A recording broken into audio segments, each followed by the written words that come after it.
श्रीमन्मदनगोपालम् वृन्दारण्यपुरन्दरम् श्रीगोविन्दम् प्रपद्ये दीनानुग्रहकारकम् वन्दे मुकुन्दमरविन्ददलायताक्षम् कुन्देन्दुशङ्खदशनम् शिशुगोपवेशम् इन्द्रादिदेवगणवन्दितपादपीठम् वृन्दावनालयमहं वसुदेवसूनुम् नवजलधरवर्णं चम्पकोद्भासिकरणम् विकसितनलिनास्यं विस्फुरन्मन्दहास्यम् कनकरुचिदुकूलम् चारुबर्हावचूलम्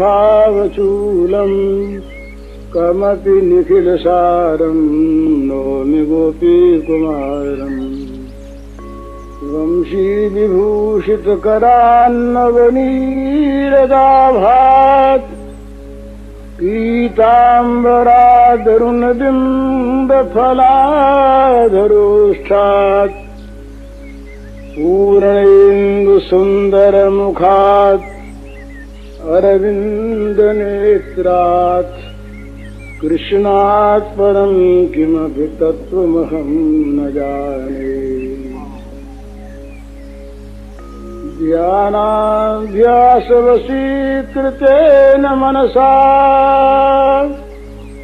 तन्निर्गुणं निष्क्रियं ज्योति किञ्चन योगिनो यदि परं पश्यन्ति पश्यन्तु ते अस्माकं तु तदेव लोचन चमत्काराय भूयाचिरम् कालिन्दी पुलिनेषु यत्किमपि तन् नीलं महोधावति श्रीराममय सब जग जानी करो प्रणाम जोर जुगबाणी। समस्त विश्व चराचर के रूप में अभिव्यक्त भगवान के पावन चरण कमलों में सभक्ति नमस्कार। मनुष्य को सहज ही जैसा दूसरों को उपदेश देने में सुख मिलता है वैसा स्वयं उपदेश लेने में नहीं मिलता। यदि उपदेश देने वाले लोग अपने उपदेश को स्वयं पहले ग्रहण करने लगें तो फिर बहुत उपदेशों की आवश्यकता न रहे। उपदेश क्रिया में नहीं आते, जब तक जीवन में नहीं उतर जाते तब तक चाहे वो किताबों में रहे और चाहे वो वाणी के शब्दों में रहे उनसे कोई विशेष लाभ नहीं होता। थोड़ी बात भी जीवन में उतर जाए तो बहुत सुनने की और कहने की आवश्यकता नहीं पड़ती। यद्यपि अच्छी चीज का कहना सुनना अच्छा है, दूसरी ओर अशुभ के सुनने कहने में मन न लगे और अच्छे के कहने सुनने के लिए मन लगता रहे अथवा बुरों के लिए अवकाश न मिले, अच्छे से फुर्सत न मिले तो इसमें लाभ की बात तो अवश्य है, परंतु वास्तविक लाभ तब तक नहीं है जब तक जीवन में वो चीज उतर न जाए। इसलिए प्राचीन काल की गुरु परंपरा में विशेष उपदेशों की आवश्यकता नहीं थी। मंत्र का अर्थ क्या है? गुरु ने उसके लायक चुपके से एक साधन बता दिया और वो शिष्य अपने साधन पर संलग्न हो गया, उसके करने में तत्पर हो गया, राह चलने लगा।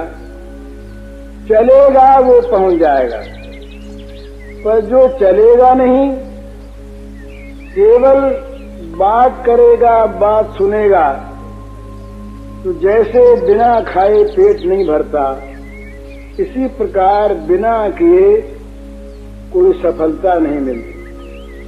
तो साधन की सफलता के लिए साधन करना आवश्यक है। तो हम जो कुछ भी अच्छी बात सुने, समझें, कहें, वो हमारे जीवन में उतर जानी चाहिए। ये दृष्टांत मैंने दिया था एक दिन पहले भी, युधिष्ठिर वाला। युधिष्ठिर छोटे बच्चे थे तो पाठशाला में पढ़ते थे। तो गुरुजी ने कहा कि देखो, कोई मार भी दे तो गुस्सा ना आवे, ये बात सीख लो। सीख ली। विद्यार्थियों से पूछा क्यों सीख लिया? बोले सीख लिया, कोई मार दे तो गुस्सा ना आवे, सीख लिया। 10-5 दिन तक पूछते रहे, सबसे सबने सीख लिया, और युधिष्ठिर रोज कहते रहे नहीं सीखा।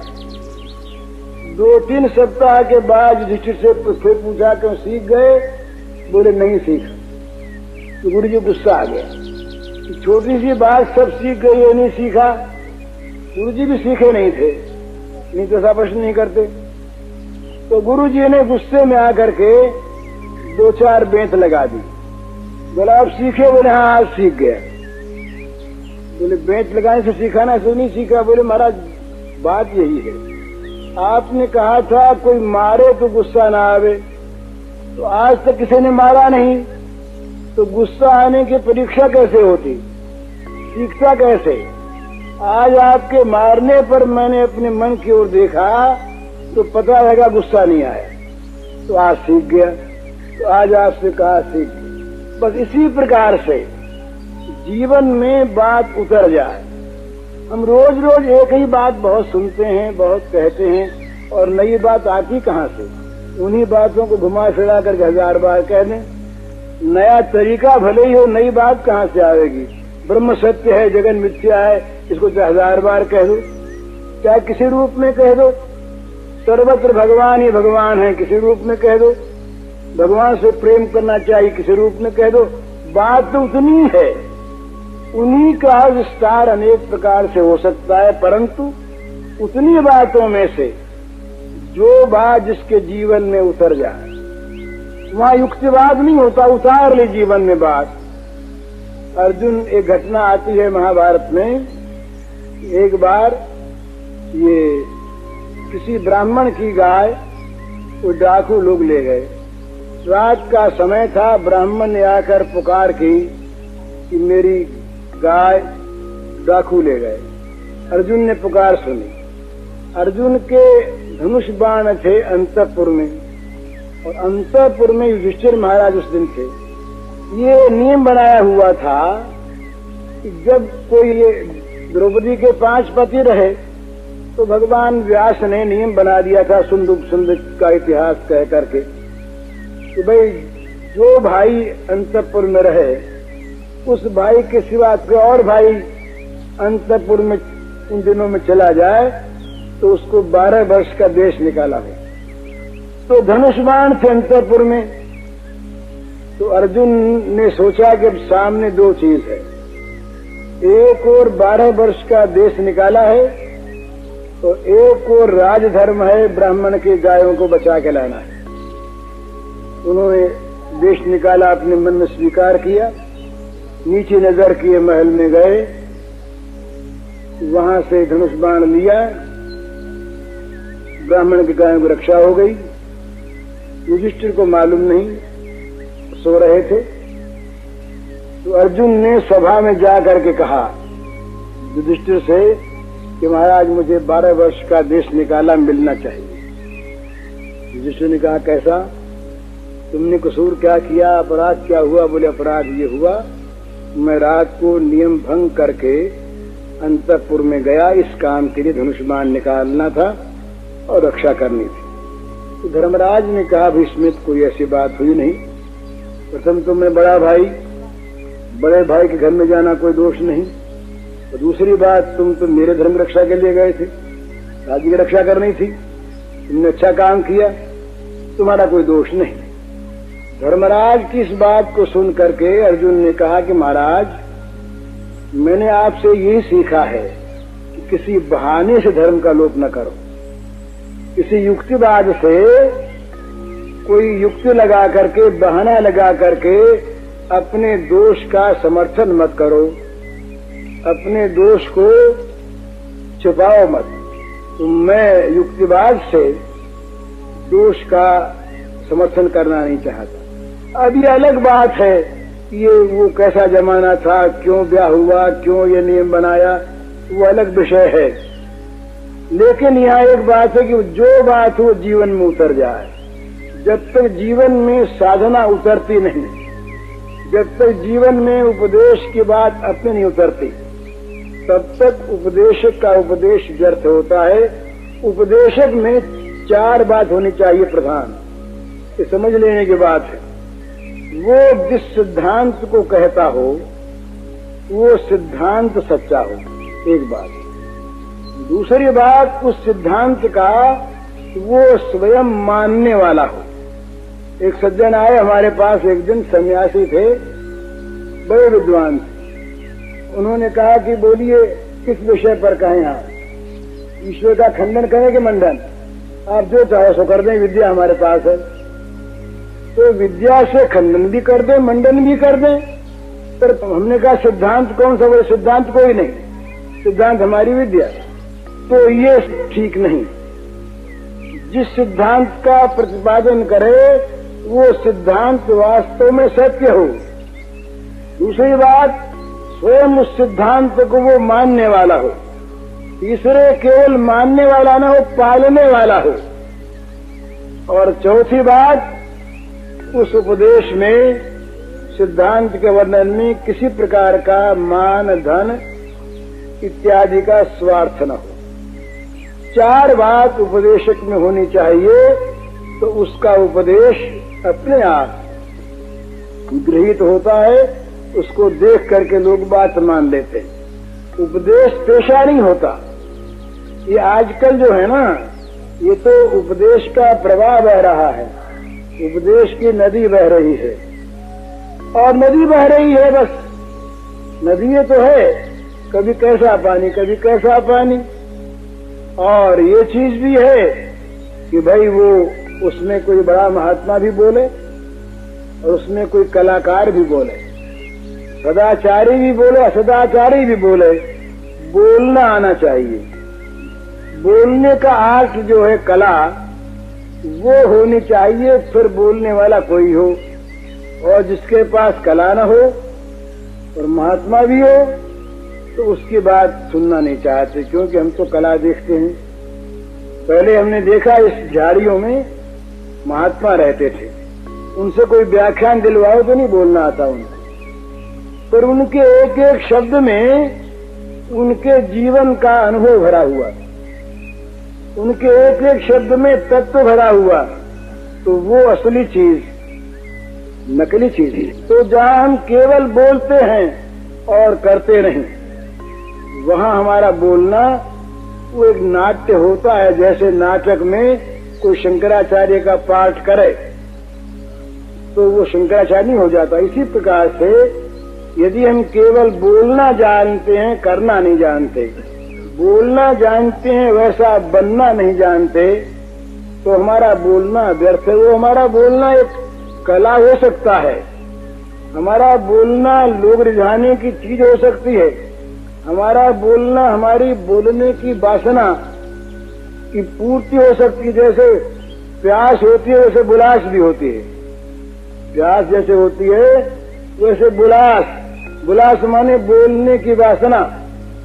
तो बुलास की पूर्ति भले हो जाए या उससे हमारी किसी लौकिक कामना की पूर्ति हो जाए या कौतूहल की निवृत्ति हो जाए या एक कला का प्रदर्शन हो जाए, परंतु जब तक हमारे जीवन में वो बात नहीं है तब तक हम उसके बोलने के अधिकारी नहीं हैं।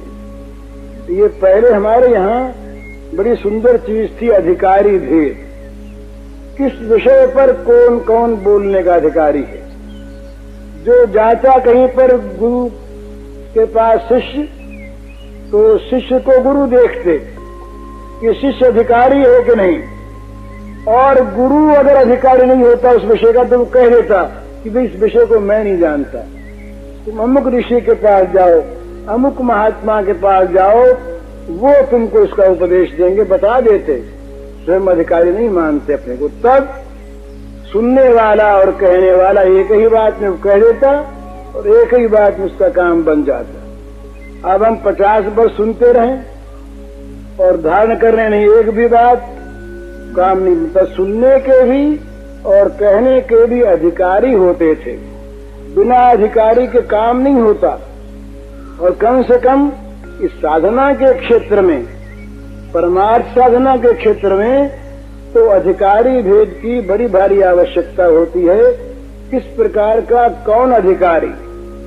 नाम संकीर्तन इस सब के अधिकार की चीज, परंतु नाम संकीर्तन में भी जहाँ परम प्रेम का उद्भव होता है वहाँ अधिकार आ जाता है। चैतन्य महाप्रभु के जीवन में आता है कि श्रीवास के घर में उनका अंतरंग कीर्तन होता था।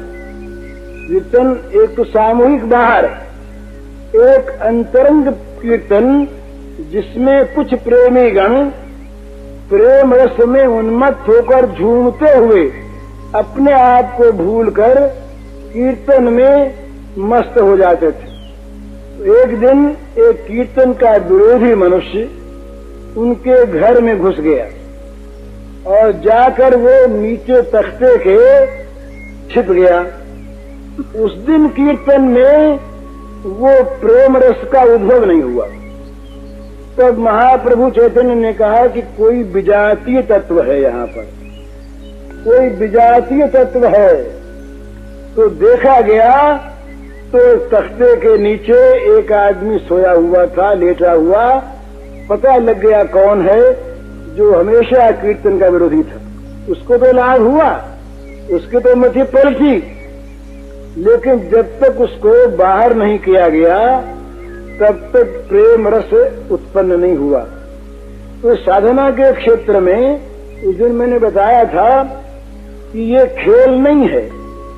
एक आसन हो, एक स्थान हो, एक मंत्र हो, एक गुरु हो, एक इष्ट हो, एक समय हो, तो साधना का इस प्रकार का वातावरण बन जाता है कि वहाँ जाते ही वो बात अपने आप शुरू हो जाती है। वहाँ के वायुमंडल में उस प्रकार के तत्व सब ओर विस्तृत हो जाते हैं, पूर्ण हो जाते हैं कि दूसरे तत्वों को वहाँ आने के लिए स्थान नहीं मिलता। ये सब साधना के तरीके थे। पहले साधना बाजार की चीज नहीं, साधना दुकान पर नहीं मिलती, बिकती नहीं। कि जब से बिकने लगी और जब से बाजार में आ गई तब से साधना रही नहीं। सच्ची बात कटु जरूर है पर सत्य ये है। तो साधना में क्या चीज है, जीवन में उतार लेना उस चीज को, ऐसा बन जाओ। एक शब्द में महाराज वो कहा, खटवांग के दृष्टांत में आता है कि कितनी देर लगती ब्रह्म की प्राप्ति में, बस कुछ देर लगी नहीं। जैसे घोड़े पर सवार होते हुए कोई आदमी उस पावड़े में पैर रखे, इतनी देर ब्रह्म ज्ञान हो जाता है। कैसे हो जाता है? बस गुरु ने कहा सर्वम खल्विदम ब्रह्म, ये सारा ब्रह्म है। विश्वास कर लिया, विश्वास करते अनुभूति हो गई, सारा ब्रह्म है। क्या देर लगी, था तो सही। केवल विश्वास से सुखदेव मुनि जाते हैं जनक महाराज के पास, पिता व्यास के भेजे हुए। पिता व्यास ने उपदेश किया, सुखदेव जी के समझ में बात नहीं आई। तो पिता ने कहा तुम जाओ जनक महाराज के पास जाओ, उपदेश देंगे। जनक महाराज के दरवाजे पर पहुंचे। जनक जान गए थे कि सुखदेव आ रहे हैं। उन्होंने पहले से खबर करवा दी बाहर पहरेदारों को कि अंदर मत आने देना। सुखदेव मुनि द्वार पर आए, अंदर जाने लगे। पहरेदारों ने कहा महाराज रुकिए, अंदर जाने की आज्ञा नहीं। खड़े हो गए, न स्वागत किया, न सत्कार किया, न कुर्सी आसन दिया, न आज गुप्तचर देखते रहे कैसा मुख की आकृति कैसी बनती है। आकृति विज्ञान वालों ने देखा जैसा का तैसा मुख है। जाकर खबर दी गई कि ये हाल है। जनक महाराज से कहा कि ये हाल है सुखदेव मुनि का। तो जनक ने कहा अच्छा, अब उनको विलास कानन में भेज दो, जहां सारी विलास की सामग्री, जहां सारे के सारे विलास के साधन मौजूद, विकार पैदा करने वाली सारी सामग्रियां जहां पर, वहां पर इंद्रियों के सारे विषय उनको भेज दिया गया और कहा गया कि 50 तरुणी स्त्रियां सजी हुई इनकी सेवा में लग गईं। जो सुखदेव बाहर थे वही अंदर रहे, कोई परिवर्तन नहीं हुआ। जैसे के तैसे खबर पहुंची महाराज के पास कि वो तो जैसे बाहर थे वैसे ही अंदर हैं। तो कहा अब ले आइए। सामने गए जनक महाराज, आदर पूर्वक ले गए महल में, उनके योग्य आसन दिया, स्थान दिया, पूजा की, अर्घ्य दिया, बैठ गए। कहा महाराज कैसे पधारे? सुखदेव ने कहा पिताजी ने आज्ञा दी है, आपके पास बोध प्राप्त करने आया। सुखदेव जी की ये परीक्षा हो चुकी।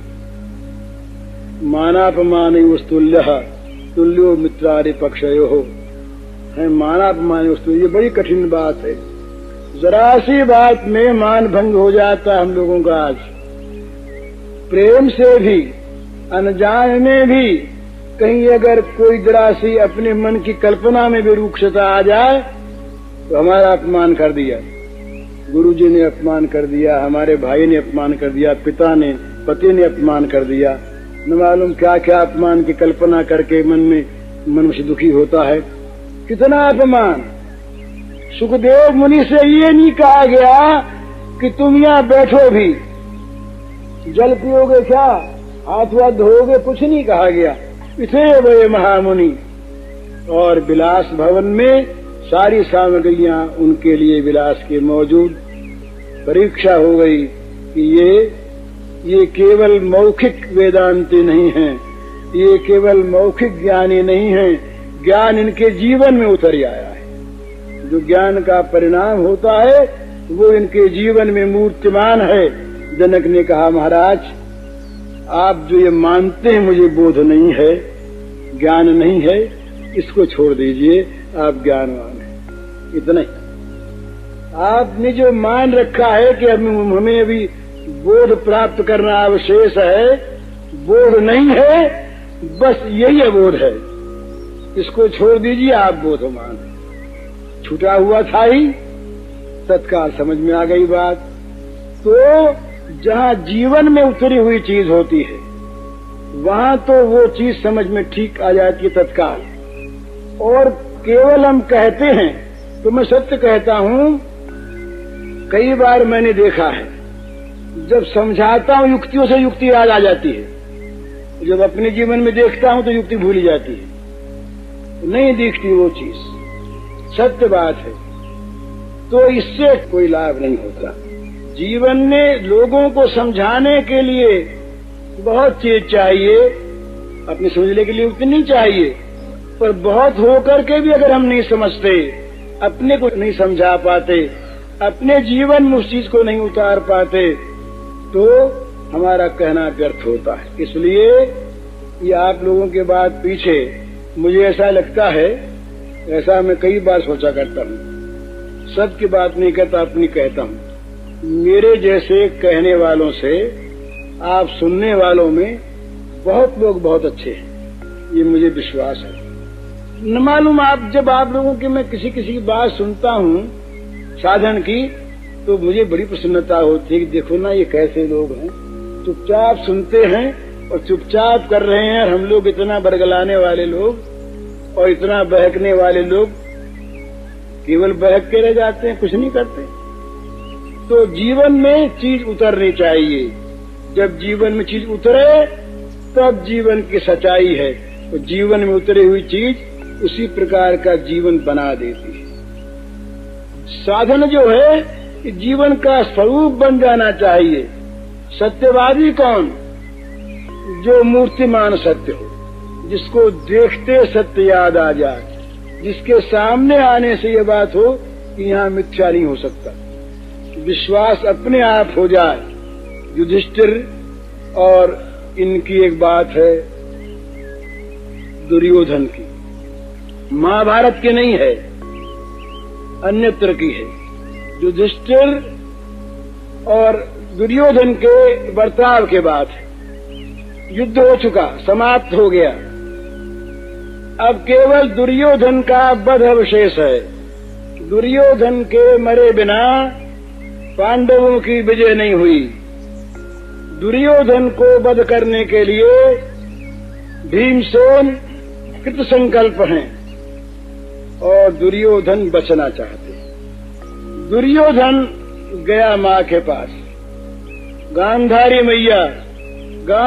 मैया का वो प्रबल प्रताप पातिव्रत का एक बार क्रोध की आंखों से उन्होंने देख लिया, युधिष्ठिर के नख जल गए। इस प्रकार का उनका प्रबल तेज मां के पास गया।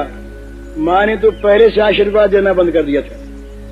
जिस दिन द्रौपदी की साड़ी उतरी, उस दिन मां गांधारी ने कह दिया कि अब आशीर्वाद नहीं देना है, कौरवों का विनाश होगा, कुलवधू पर इन्होंने अत्याचार किया है, ये नहीं बचेंगे। मां गांधारी के पास दुर्योधन गया, मां बचना चाहता हूं। गांधारी के पास चीज थी और अपने मुंह से गांधारी कैसे कहे। गांधारी ने कहा, बेटा बचना चाहते हो तो युधिष्ठिर के पास जाओ, उनसे पूछो। ये समझ में आने लायक बात नहीं है। जिनसे साक्षात युद्ध है, युधिष्ठिर की विजय दुर्योधन के वध पर है। सारा युद्ध समाप्त हो चुका। अब दुर्योधन अपने वध न होने का उपाय पूछने जाए युधिष्ठिर के पास, ये बात किसी भी राजनीतिविद को समझ में नहीं आ सकती। ये तो पॉलिटिक्स की चीज नहीं, ये तो पॉलिटिकल वर्ड से बिल्कुल अलग चीज है। ऐसा भी कहीं होता है? ऐसा भी कहीं हो सकता है क्या? कल्पनातीत। मां की बात मान ली।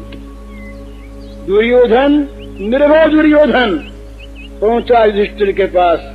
युधिष्ठिर ने स्वागत किया, भाई आओ बैठो।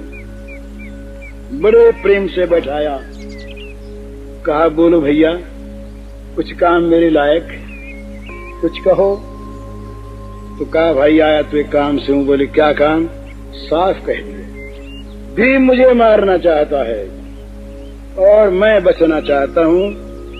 कोई उपाय बताओ जिस उपाय से मैं बच जाऊं, भीम मुझे न मार सके, मेरा सारा शरीर वज्र का हो जाए, कोई मुझ पर आघात न लगे। युधिष्ठिर ने कहा, उपाय है भैया। निसंकोच और बड़ी सरलता से कह दिया, उपाय है। जाओ मां गांधारी के पास, मां से कह दो पट्टी खोल दे एक बार, और तुम सारे कपड़े उतार के नंगे हो जाओ। मां एक बार देख लेगी आंखों से तुम्हारे अंगों को, तुम्हारे अंग वज्र के हो जाएंगे, फिर भीम की ताकत नहीं तुम्हें मार सके। बात सुन ली, विश्वास हो गया, ठीक बात। युधिष्ठिर झूठ नहीं बोलते, सत्य कहते, सत्यवादी युधिष्ठिर। झूठ बोलने का वहम होता तो युद्ध जाता ही नहीं। वहम होता कि खैर माँ तो बुढ़िया है, ऐसे कह सुन दिया है, कहीं बैरी के पास जाए वो सच्ची उपाय बताएगा। तो युधिष्ठिर के संबंध में दुर्योधन के मन में भी ये विश्वास, जो शत्रु है, कि वो झूठ नहीं बोलेगा, सत्य कहेगा। और माँ गांधारी की आंख में यही शक्ति है।